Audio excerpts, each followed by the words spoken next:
അങ്ങനെ നമ്മളൊരു സ്ഥലത്തേക്ക് ഒരു ചെറിയ യാത്ര പോവാണ് കേട്ടോ. രാവിലെ ഇറങ്ങിയത് തന്നെയാണ്. അങ്ങനെ ഒരുപാട് നേരം വണ്ടി ഇരുന്ന് പോയി ഇങ്ങനെ പോയിക്കൊണ്ടിരുന്നപ്പോഴാണ് ഈ ഉപ്പിലിട്ട സംഭവങ്ങളൊക്കെ കാണുന്നത്. അങ്ങനെ അതൊക്കെ ഒന്ന് ഒരെണ്ണം ട്രൈ ചെയ്യാൻ ഭയങ്കര ഒരു കൊതി. അങ്ങനെ ഒരു കണ്ണിമാങ്ങ ഉപ്പിലിട്ടത് ട്രൈ ചെയ്യാമെന്ന് വിചാരിച്ചു. ഞാൻ എൻ്റെ ആക്രാന്തത്തിനൊരു കണ്ണിമാങ്ങ ഉപ്പിലിട്ടത് വാങ്ങിച്ചു കഴിച്ചു പോയി. എൻ്റെ ദൈവമേ, എവിടെ നിന്നൊക്കെയാണ് എരി കയറിയെന്ന് വെച്ച് കഴിഞ്ഞാൽ എനിക്ക് അറിയാൻ പറ്റില്ല. എരി വന്നിട്ട് എനിക്ക് ബോധം കിട്ടുന്ന അവസ്ഥ പോലെയൊക്കെ ആയി. പിന്നെ നമ്മുടെ സോഡ നിറഞ്ഞ വെള്ളമൊക്കെ കുടിച്ച് ഒന്ന് കുറച്ച് നേരം കഴിഞ്ഞപ്പോഴത്തേക്കും ഒന്ന് ആശ്വാസമായി. 1-2 മുട്ടായൊക്കെ വരുന്നപ്പോഴത്തേക്കും ഓക്കെ. ഈ ഒരു വ്യൂ ഒക്കെ കാണുമ്പോൾ നിങ്ങൾക്ക് ചെറിയ ഒരു ഐഡിയ കിട്ടുമെന്ന് തോന്നുന്നു നമ്മളെങ്ങോട്ടാണ് പോകുന്നതെന്ന്. പോയവർക്ക് മനസ്സിലാവുമായിരിക്കും. ഇതിൻ്റെ അവസാനം ഒരു ഇത് വരുന്നതായിരിക്കും. ഈ പാമ്പസ് ഗ്രാസ് എനിക്ക് ഒന്ന് പിച്ചണമെന്ന് വിചാരിച്ചിട്ട് ഞാൻ ആ വയലിൻ്റെ സൈഡിൽ നിർത്തിയതാണ്. പക്ഷേ എനിക്ക് പിച്ചാൻ പറ്റിയില്ല.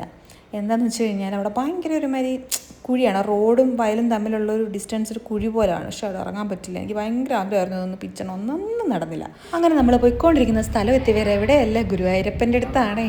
എല്ലാ വർഷവും തുടങ്ങുമ്പോഴും നമ്മൾ ആദ്യം വരുന്നതാണ്. പക്ഷേ ഈ പ്രാവശ്യം വേറൊരു റീസണും കൂടെ ഉണ്ടായിരുന്നു, ഒരു കല്യാണവും കൂടെ ഉണ്ടായിരുന്നു. അങ്ങനെ രാവിലെ വെളുപ്പിനെ കുളിച്ചിറങ്ങി ഭഗവാനെ കാണാൻ വേണ്ടിയിട്ട് നമ്മൾ പോയതാണ്. അങ്ങനെ യൂഷ്വൽ നിങ്ങൾക്കറിയാമല്ലോ, അവിടെ മൊബൈൽ അലോഡ് ഇല്ലാത്തതുകൊണ്ട് പിന്നെ തൊഴുതിറങ്ങിയതിന് ശേഷം നമ്മൾ വിളിച്ച് റൂമിലോട്ട് പോവുക. ഇത് ഞാൻ നിങ്ങൾക്ക് കാണിച്ചു തരാൻ പോകുന്നത് എൻ്റെ 1 മുഴം മുല്ലപ്പൂവാണ് കേട്ടോ. Very expensive. ഇതിന് വന്നിട്ട് 150 രൂപയായിരുന്നു അവന്മാർ എൻ്റെ നിന്ന് മേടിച്ചത്. നല്ല വിഷമമുണ്ടായിരുന്നെങ്കിൽ പിന്നെ വെക്കാനുള്ള ആഗ്രഹത്തിൻ്റെ പുറത്തങ്ങ് മേടിച്ചു. അത് കഴിഞ്ഞ് നമ്മൾ റൂമിലെത്തി 1-2 ഫോട്ടോസൊക്കെ എടുത്തിട്ട് കല്യാണത്തിന് പോകാൻ വേണ്ടി റെഡി ആവാറായി.